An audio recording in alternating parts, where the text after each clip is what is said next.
Hello students, कैसे हैं आप सब। उम्मीद करते हैं आप सब ठीक होंगे और सीटेट का प्रिपरेशन कर रहे होंगे।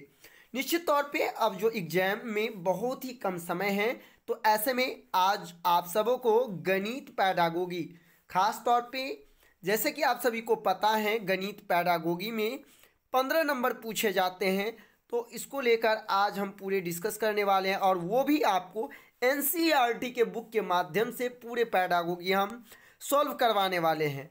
तो आप भी जान जाएंगे कि कैसे एनसीईआरटी के बुक से और कहाँ से ये मुझे कैसे मिलेगा पीडीएफ, वो भी आपको जानकारी दे देंगे। और साथ ही साथ इसको देखने के बाद आप पूरे का पूरे समझ जाएंगे कि आखिरकार गणित के जो पैडागोगी पूछे जाते हैं वो आखिरकार एनसीईआरटी के कौन से बुक से होते हैं। अक्सर आपने देखा होगा जो इधर नॉमिकल जो होता है वो आप एनसीईआरटी के चाहे वो 3 का हो, 4 का हो, 5 के बुक से कर लेते होंगे, लेकिन पैडागोगी जो है वो आप कहीं ना कहीं नहीं कर पाते होंगे। तो चलिए आज मैं इस वीडियो में आपको एनसीईआरटी के बुक से गणित का जो पैडागोगी है उसे पूरा करवाने वाला हूं। तो वीडियो को शुरू से अंत तक आप जरूर देखें। जैसे कि आप यहाँ देख सकते हैं गणित के बारे में कुछ यहाँ दी गई हैं जो कि अक्सर इससे रिलेटेड सीटेट का यदि आप प्रीवियस ईयर का क्वेश्चन बनाएंगे तो जरूर आपको मिलेगा। क्या कुछ है तो देखिए, यहाँ स्पष्ट है कि प्रारंभिक स्तर पर गणित शिक्षा ऐसी होनी चाहिए। यानी अक्सर इससे रिलेटेड क्वेश्चन आते हैं कि प्राथमिक स्तर पर बच्चों को गणित शिक्षा कैसा देना चाहिए, किस प्रकार से होना चाहिए। तो देखिए यहाँ स्पष्ट है, जो बच्चों को आगे आने वाले जीवन की चुनौतियों को सामना करने के लिए तैयार करे, ऐसा मुझे बच्चों को गणित की शिक्षा देनी चाहिए। साथ ही साथ स्कूली गणित जिन परिस्थिति में सीखना चाहिए उनका भी जिक्र किया गया है और इससे रिलेटेड अक्सर सीटेट में क्वेश्चन पूछे भी गए हैं। तो देखिए कौन कौन से पॉइंट्स हैं वो आप यहाँ देखेंगे। सबसे पहला नंबर 1 है कि बच्चे गणित में आनंद लेना सीखें। यानी अक्सर इससे रिलेटेड क्वेश्चन आता है कि बच्चे गणित कठिन लगेंगे, बच्चे गणित नहीं सीख पाएंगे, गणित जो है अन्य विषय के भांति कठिन है। तो ये बिल्कुल आपको इस तरह की जो ऑप्शन होंगे उसे नहीं लेना है, क्योंकि एनसीईआरटी के बुक में स्पष्ट लिखा है कि बच्चे गणित में आनंद लेना सीखे, अर्थात बालक को गणित की जो शिक्षा हम देंगे वो बिल्कुल रुचिपूर्ण तरीके से देंगे, बिल्कुल आसान से देंगे, जिससे कि उन्हें कठिन न लगे। दूसरी बात यह है कि बच्चे गणित सीखे, बच्चे महत्वपूर्ण गणित सीखे। यानी जो भी महत्वपूर्ण चीज़ है गणित में उन चीज़ को बच्चे सीखे। अगले जो पॉइंट है वो ये है कि गणित बच्चों के जीवन अनुभव का हिस्सा हो, जिसके बारे में वे बातें करें। अक्सर आप देखे होंगे जो क्वेश्चन जो पूछे जाते हैं जिसमें मैंने आपको एक टैग वर्ड्स भी दिया हूं कि जब जीवन अनुभव से रिलेटेड आपको ऑप्शन मिले तो बिल्कुल वो 100% है कि आपका वो ऑप्शन सही होगा। क्योंकि मैं ये नहीं कह रहा हूँ, ये एनसीईआरटी बुक भी कह रहा है कि जब बच्चों को आप गणित की शिक्षा देना तो उसे क्या करें, जीवन के अनुभव का हिस्सा बनाकर उन्हें शिक्षा दे, तो कहीं ना कहीं बालक गणित में दक्ष हो पाएंगे। इसके बाद है बच्चे अर्थपूर्ण समस्या प्रस्तुत करें और हल ढूंढे।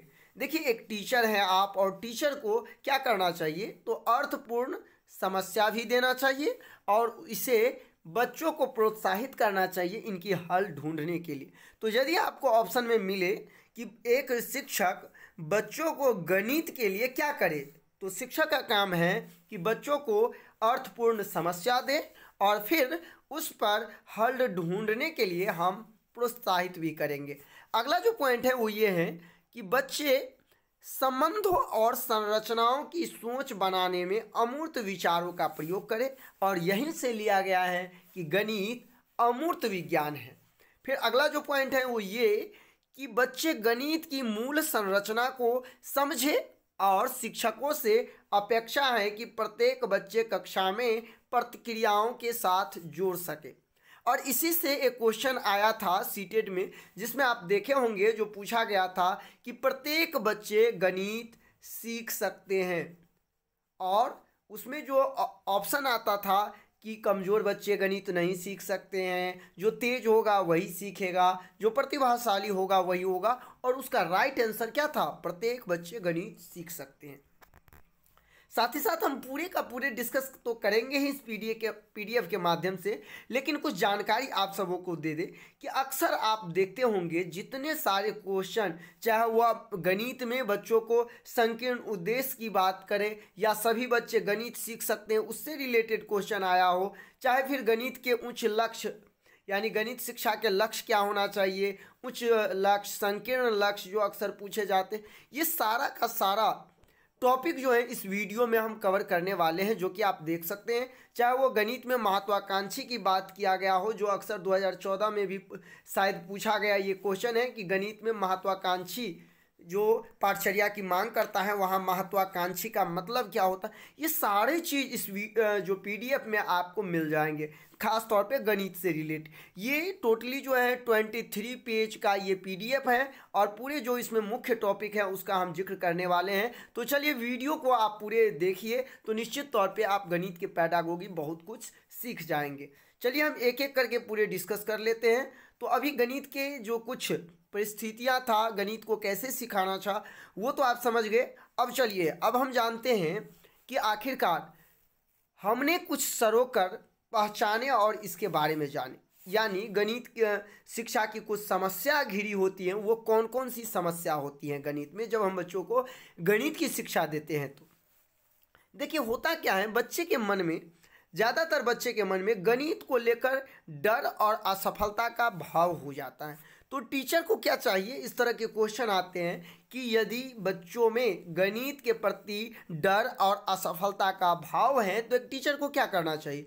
तो टीचर को बच्चों के अंदर से डर और असफलता का भाव खत्म करना चाहिए, राइट।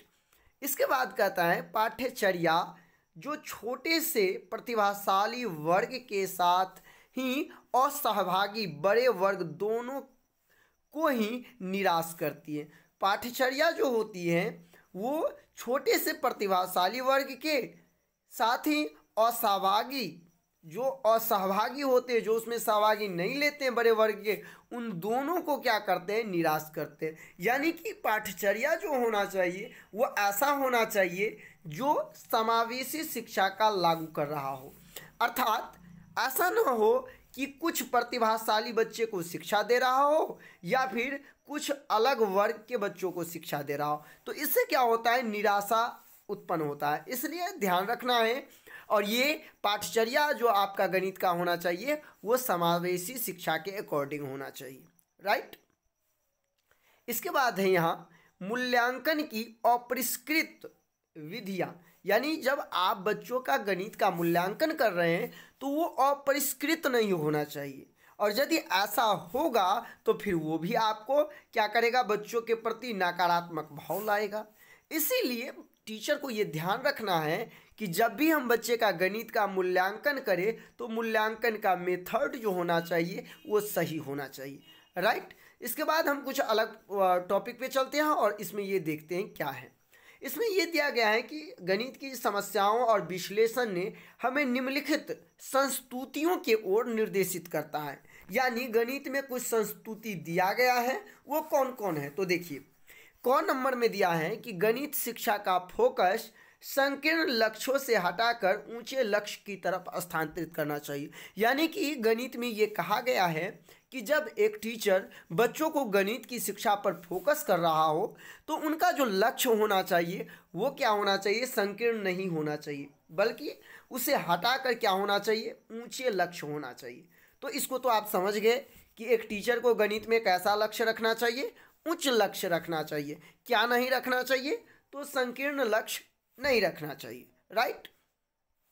इसके बाद है प्रत्येक विद्यार्थी को सफलता का भाव के साथ जोड़ना, यानी आपके साथ जो भी बच्चे जुड़ रहे हैं, आपके साथ जो भी बच्चे शिक्षण कर रहे हैं, उनको इस तरह का भाव प्रकट कीजिए जिससे कि उनको लगे कि हर बच्चे सफल हो सकते हैं। ऐसा नहीं हो कि कुछ बच्चे को आप इग्नोर कर रहे हैं कि तुम कमज़ोर हो, तुम सफल नहीं हो सकते हो, तो ऐसा नहीं होना चाहिए, बल्कि मुझे इस तरह से जोड़ना चाहिए कि सब बच्चे सफल हो और इस तरह के हमें भाव प्रकट करना चाहिए। इसके बाद है जब हम असेसमेंट करेंगे, अर्थात आकलन की जो पद्धति होती है उसको भी बदलना चाहिए। यानी कि जब बच्चे का आकलन कर रहे हैं तो कोई ज़रूरी नहीं है जो हम हमेशा समेटिव असेसमेंट करें। और आपने देखा होगा कि अभी की शिक्षा व्यवस्था जो है समेटिव असेसमेंट यानी योगात्मक मूल्यांकन को कहीं ना कहीं ज़्यादा फोकस नहीं कर रहे हैं। तो कौन से मूल्यांकन को, तो फॉर्मेटिव असेसमेंट को ज़्यादा फोकस कर रहे हैं, क्योंकि फॉर्मेटिव असेसमेंट जो है बच्चों को सतत अवलोकन करते रहता है। इसीलिए गणित ये भी कहता है कि आकलन की पद्धति में भी सुधार होना चाहिए। राइट, बढ़ते हम और भी जो इसमें मुख्य मुख्य टॉपिक हैं उस पर हम जिक्र कर लेते हैं। वैसे यदि ये पीडीएफ आपको चाहिए तो आप टेलीग्राम पे सर्च कर सकते हैं, CTET सक्सेस क्लासेज नाम से आपको टेलीग्राम चैनल मिल जाएंगे, जहाँ पे ये पीडीएफ अपलोड है, वहाँ से इसे फाइनली आप डाउनलोड कर सकते हैं और पेन की सहायता से मार्क करते हुए आप इसे एक बार देख लेंगे, जिससे कि कहीं ना कहीं आपका जो पैडागोगी होगा वो बिल्कुल मजबूत हो जाएगा। चलिए हम इसमें इस वीडियो के माध्यम से भी बहुत कुछ हम आपको बता दें। जैसे कि आप यहाँ देख सकते हैं, कहा गया है कि सभी बच्चे गणित सीख सके, यानी कि आपको NCERT ये ध्येय दे रहा है, ये उद्देश्य दे रहा है कि आप किसी भी बच्चों को, चाहे वो पिछड़ा बालक हो, चाहे वो मंदबुद्धि बालक हो, चाहे वो दिव्यांग बालक हो, किसी को भी गणित से इग्नोर नहीं कर सकते हैं। आपको मानना होगा कि सभी बच्चे गणित सीख सके और सभी बच्चे गणित सीखने की ज़रूरत भी है, ये NCERT का कहना है। इसलिए यह आवश्यक है कि हर बच्चे को गुणवत्तापूर्ण गणित की शिक्षा दे। तो यदि आप किसी विशिष्ट बालक को किसी विशिष्ट एक्टिविटी के माध्यम से गणित की शिक्षा से वंचित कर रहे हैं तो आपका शिक्षण कहीं ना कहीं अनुचित माना जाएगा। राइट, चलिए बढ़ते हैं हम अगले। अब देखिए, गणित में दो उद्देश्य होते हैं। पहला, गणित शिक्षा का यहाँ जो लक्ष्य दिया गया है, तो एक वो लक्ष्य होता है जो आपका संकीर्ण होता है। तो यदि आप किसी खास चीज़ से रिलेटेड ही बच्चों को पढ़ा रहे हैं तो वो आपका क्या होता है, संकीर्ण उद्देश्य होता है।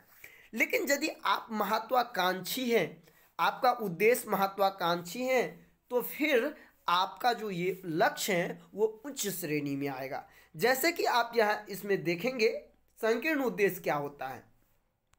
देखिए, यहाँ जो दिया गया है इसमें स्पष्ट किया गया है कि जॉर्ज पोलियो के अनुसार हम स्कूली शिक्षा के दो तरह उद्देश्य के बारे में सोचते हैं। पहला अच्छा और दूसरा संकीर्ण उद्देश्य। जैसे कि रोजगार योग्य ऐसे वयस्कों का निर्माण करना जो सामाजिक और आर्थिक विकास में योगदान दे सके, और दूसरा उच्च उद्देश्य जिसे हम कहते हैं कि बढ़ते बच्चे के आंतरिक। आप नहीं समझे, अब अपनी भाषा में समझिए। यदि आप बच्चों को सिर्फ और सिर्फ पाठ्य पुस्तकीय ज्ञान के आधार पर गणित सिखा रहे हैं तो ये आपका क्या कहलाएगा, संकीर्ण उद्देश्य कहलाएगा। क्या कहलाएगा, संकीर्ण उद्देश्य कहलाएगा। लेकिन यदि आप बच्चों को सामाजिक आर्थिक स्तर से भी और गणित की पाठ्य पुस्तक से भी आधार पर गणित सिखाते हैं तो ये आपको क्या कहलाएगा, गणित का उच्च उद्देश्य कहलाएगा। तो अभी की जो शिक्षा व्यवस्था कर रही है कि बच्चों को गणित की शिक्षा उच्च उद्देश्य के साथ देना चाहिए। राइट, अब देखिए, गणित की शिक्षा जो होनी चाहिए, गणित की स्कूली शिक्षा, वो क्या होनी चाहिए, सार्वभौमिकरण होना चाहिए। क्यों कहा गया है, NCERT का कहना है कि गणित की शिक्षा का सार्वभौमिकरण होना जरूरी है, क्योंकि बहुत सारे लोगों का ये मानना है कि गणित शिक्षा सिर्फ और सिर्फ प्रतिभाशाली बालकों को देना चाहिए, लेकिन ये बिल्कुल गलत है। क्योंकि स्कूली शिक्षा का सार्वभौमिकरण होना जरूरी है, अर्थात गणित की शिक्षा हो चाहे अन्य विषय की शिक्षा हो, शिक्षा सबके लिए जरूरी है, चाहे वो दिव्यांग बालक हो चाहे वो पिछड़े बालक हो। अर्थात स्कूली शिक्षा का सार्वभौमिकरण होना आवश्यक है।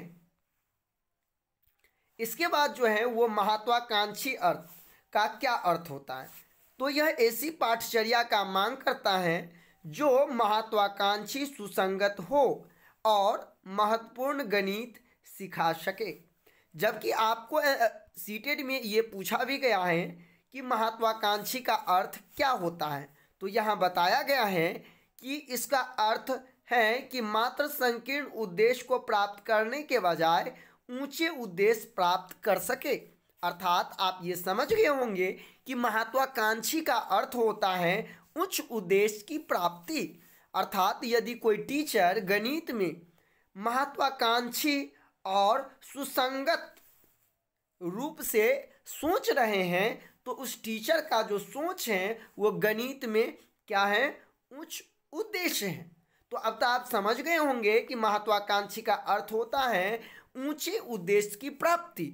तो गणित में सभी शिक्षकों को महत्वाकांक्षी और सुसंगत होना चाहिए। चलिए हम बढ़ते हैं अगले पॉइंट की तरफ जो आपके लिए काफी इंपॉर्टेंट हो जाता है। इसमें देखिए यहां स्पष्ट किया गया है, बच्चे गणित में आनंद लेना सीखे। तो गणित ऐसा हो कि बालक को कोई कठिनाई का अनुभव नहीं हो, गणित का शिक्षण सरल हो जाए, गणित का शिक्षण रुचिकर हो जाए, और जैसे ही ये होगा तो बालक आनंद लेना प्रारंभ कर देंगे। यह एक महत्वपूर्ण लक्ष्य है जो इस आधार पर वाक्य पर आधारित है कि गणित का जीवन भर उपयोग और आनंद लिया जा सकता है। चूंकि गणित हमारे दैनिक जीवन में हमेशा काम आता है, इसीलिए गणित को हमें दैनिक जीवन से जोड़ के शिक्षा देना चाहिए। ठीक है, इसके बाद देखिए क्या कहा गया, बच्चे महत्वपूर्ण गणित सीखे। इसका मतलब ये नहीं है कि बच्चे गणित को सूत्रों और यांत्रिक क्रियाओं तक सीमित रखना है। यदि आपको बोले गणित सीखने का उद्देश्य क्या है, तो गणित की सूत्र और यांत्रिक क्रिया कराना, तो ये कहीं ना कहीं गणित को सीमित रखता है। तो आप ये ध्यान रखेंगे गणित का जो क्षेत्र है वो व्यापक है। अर्थात गणित में बच्चे को सिर्फ सूत्र और यांत्रिक क्रिया तक सीमित आपको नहीं रखना है। राइट, चलिए अब टीचर को क्या करना चाहिए, तो बच्चों के समक्ष अर्थपूर्ण गणितीय समस्या प्रस्तुत और इसका हल करना चाहिए। इन सब पॉइंट को आप ध्यान रखते जाएंगे। चलिए यहां आप देख सकते हैं और भी पॉइंट्स दिए गए हैं। राष्ट्रीय शिक्षा नीति 1986 के संदर्भ में क्या कहा है, इसके बाद एनसीएफ भी आएगा।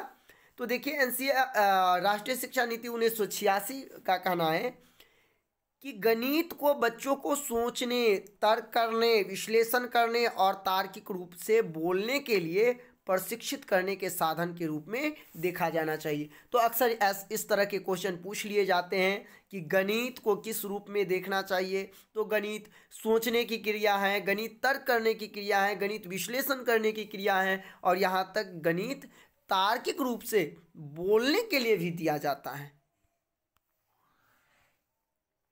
अब देखिए जब बच्चों को हम गणित की शिक्षण और सिखाते हैं तो कुछ कुछ समस्या सामने आ जाती हैं, और इस समस्या को टीचर को ध्यान में रख करके दूर करना चाहिए। जैसे कि ये समस्या सबसे ज़्यादा है और पूछ भी लिए जाते हैं कि आजकल के शिक्षा जगत में गणित शिक्षण के दौरान कौन कौन सी समस्या आते हैं, या आपसे सीटेड में पूछ लेगा कि निम्न में से कौन गणित सीखने और शिक्षण की प्रमुख समस्याएं हैं। तो पहला, ज़्यादातर बच्चे के मन में ये ध्येय हो जाता है कि गणित क्या है, असफल हो जाएंगे। वो डर जाते हैं, वो ये अपने आप को मानने लगते हैं कि गणित में वो असफलता का भाव उसके अंदर आ जाता है, जिसके कारण अक्सर बच्चे गणित में असफल हो जाते हैं।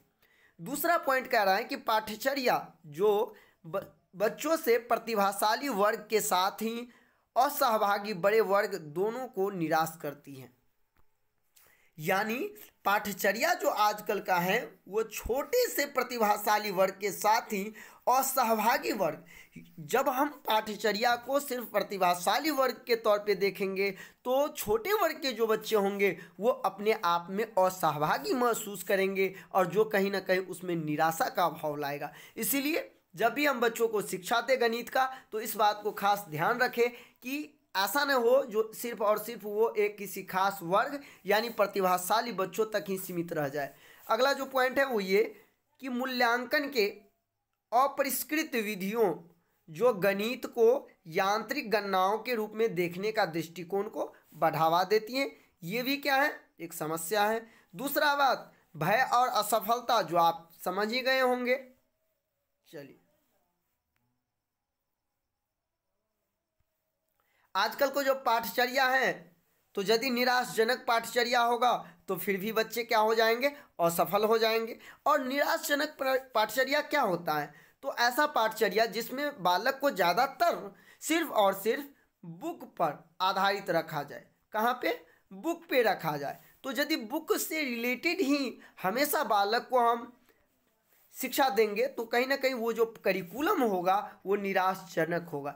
तो बालक का जो पाठचर्या होना चाहिए वो बुक से रिलेटेड तो होना ही चाहिए, लेकिन बुक से इतर, अक्सर आप देखे होंगे जो देता है कि पाठ्यपुस्तक एवं पाठ्यपुस्तक के इतर होना चाहिए, यानी पाठ्यपुस्तक के बाहर के भी नॉलेज को शामिल करना चाहिए, राइट। इसके बाद जो यहाँ है, ऐसा भय और असफलता का बोध बड़े निकट से जुड़ा है। कक्षा 3 और 4 के अधिकांश बच्चे गणित की मांगों को पूरा करने में स्वयं कमजोर तथा अयोग्य पाते हैं। तो ये चीज़ भी टीचर को ध्यान में रखना है कि तीसरे और चौथा क्लास के बच्चे की मन में ये धारणा हो जाती है कि मैं कमज़ोर हूँ, मैं अयोग्य हूँ। तो टीचर को इस तरह के बच्चों को इस तरह की भाव से मुक्ति दिलाना है। दूसरी बात, जब कभी भी उत्तीर्ण अनुत्तीर्ण की बात आए तो ये बच्चों को ये समझ देना चाहिए और टीचर को भी इस चीज़ को ध्यान में रखना चाहिए कि गणित का जब भी हम इवैल्यूएशन कर रहे हैं, मूल्यांकन कर रहे हैं, तो बच्चों को उत्तीर्ण अनुत्तीर्ण का जो भाव है बिल्कुल नहीं देना है, राइट। तो आप देख सकते हैं ये जितने सारी चीज़, चलिए आप यहाँ देखेंगे गणित शिक्षा का आकार चौड़े गोलीय होने के स्थान पर ज़्यादा ऊंचा और तकु आकार हो गया है। इस चीज़ को आप ध्यान में रख लेंगे, राइट। चलिए और भी कुछ कुछ चीज़ हैं, क्या क्या सिफारिश किया गया है गणित में। तो गणित में जो है उनका ऊंचे लक्ष्यों की ओर सिफारिश किया गया है, यानी कि बच्चों का जो है पाठचर्या ऐसा होना चाहिए, गणित में शिक्षा ऐसा होना चाहिए जिससे उसका लक्ष्य जो है वो ऊंचा हो, जिसमें बालक को बीजगणित, अंकगणित, ज्यामितीय, क्षेत्रमितीय, त्रिकोणमितीय और आंकड़ों का विश्लेषण ये सब शामिल किया गया है। तो इस चीज़ को आप तो बिल्कुल नोट कर लेंगे कि गणित में इतने सारे चीज़ को शामिल किया गया है। देख सकते हैं अंकगणित, बीजगणित, ज्यामिति, क्षेत्रमिति, त्रिकोणमिति और आंकड़ों का विश्लेषण सभी आवश्यक घटक शामिल है। यदि आपसे पूछ दे कि गणित में कौन कौन से घटक शामिल है तो इस चीज़ को आप ध्यान में रखेंगे। अंकगणित हो गया, बीजगणित, ज्यामिति, क्षेत्रमिति, त्रिकोणमिति और आंकड़ों का विश्लेषण ये जो है शामिल है। इसके बाद यहाँ कुछ दिशा निर्देश दिए गए हैं, देख सकते हैं। जो गणित में कहा गया है संकीर्ण उद्देश्य को हटा करके ऊंचे लक्ष्य की ओर देना चाहिए। विविध गणितीय संसाधन का प्रयोग करना चाहिए। गणित में किसी एक प्रकार का ही संसाधन नहीं बल्कि बच्चों को विविध तरीके से सिखाना चाहिए। यानी कि हम पूरे का पूरे कह सकते हैं यदि इसे आप बारीकी ढंग से एक एक करके यदि रीड कर लेते हैं ना तो निश्चित तौर पर मैं ये कह सकता हूँ कि आप गणित पैडागोगी में अच्छे नंबर ला सकते हैं। चूँकि आपको जो सिलेबस दिया गया उसमें यह स्पष्ट कहा गया है कि आपको जो भी क्वेश्चन पूछे जाएंगे वो एनसीईआरटी से पूछे जाएंगे और ये जो पैडागोगी है वो पूरे का पूरे एनसीईआरटी का है। जैसे कि मैंने टैग वर्ड में आपको लिखाया भी है क्या, तो गणित का संकीर्ण उद्देश्य निगेटिव है, कंठस्थ करना निगेटिव है, सूत्र जो है वो निगेटिव और देख सकते हैं यहाँ स्पष्ट दे भी दिया गया है, राइट। आप देख सकते हैं बहुत सारे हैं इसमें। तो और भी इस चीज़ को मैं, यदि आप लोग कमेंट करेंगे कि सर इसमें तो बहुत सारे चीज़ दिए गए हैं, इसमें से जो इम्पोर्टेंट चीज़ है इसे आप लिख करके एक जो है फ्रेश वीडियो बना दे, तो यदि आप लोग कमेंट करेंगे तो निश्चित तौर पर इससे रिलेटेड जितने भी मुख्य पॉइंट्स हैं उनको मैं अगले वीडियो में कवर कर लूँगा। तो आप लोग के कमेंट का इंतज़ार रहेगा। इस वीडियो को बनाने का मकसद सिर्फ यही था कि आप सबों को ये बता सकूं कि आखिरकार गणित पैडागोगी आखिरकार पूछे कहाँ से जाते हैं और कैसे हम गणित पैडागोगी को मजबूत करेंगे। उम्मीद करते हैं ये वीडियो आपके लिए काफ़ी महत्वपूर्ण हुआ होगा और आपको कहीं ना कहीं सीटेट तैयारी में बूस्ट मिला होगा। तो जुड़े रहे मेरे इस YouTube channel CTT success classes से। धन्यवाद।